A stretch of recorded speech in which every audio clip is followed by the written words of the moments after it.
আমাক যে অসমৰ পৰা খেদি দিব বিচাৰি আছে বাংলাদেশীৰ নামত বাংলাদেশী বুলি এই বহুত দিন হৈ গ'ল মাদাৰ্ছত এটা আগত খাই ল পাছত তোৰ এইটো যোগ্য নহয় তই कौन है ये लोग মই কথাটো আগত মানে এইটো খাই ল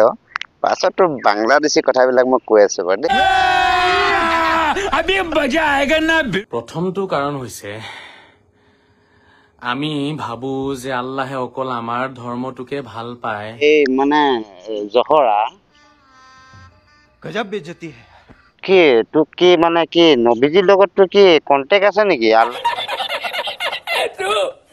ভাল পায় নে নেপায় ভগৱানে ভাল পায় নে নেপায় মানে এতিয়া তোক যদি কেলা পেন খোলো না পেন খুলিৰ ওপৰত তোক কেলা মই যদি পেন খুলি দেখো গুটি গুটি কুনি গুটি হৈছে তোক গোটেই বাল এতিয়ালৈকে তোক কটাই নাই চোন कैसा लगा मेरा मजाक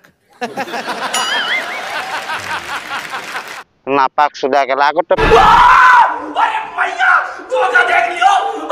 পাক হলো পাছত নবীজিৰ কথা আৰু পৃথিৱীৰ কোনো ধৰ্মই আল্লাহে ভাল নাপায় অকল আমিবোৰেই জান্নাতত যাম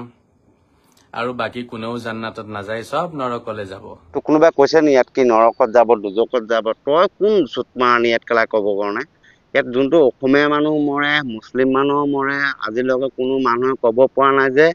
কোনটো মানুহ